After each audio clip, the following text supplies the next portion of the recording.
Hello everyone, in this video, we will see how we can create a YouTube family group. Before starting the process, you can support me by subscribing to my channel.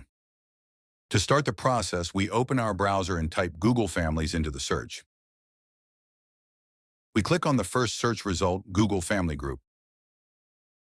Then we scroll up the screen a little and tap the Get Started button. On the page that opens, after making sure that we have entered the Google account from which we purchased the YouTube Premium Family membership, we click on the Get Started button. If you are not logged in with the correct Google account, you can change your account from the top right. Then we click on the Create a Family Group button. Since we want this Google account to be Family Manager, we click on the Confirm button.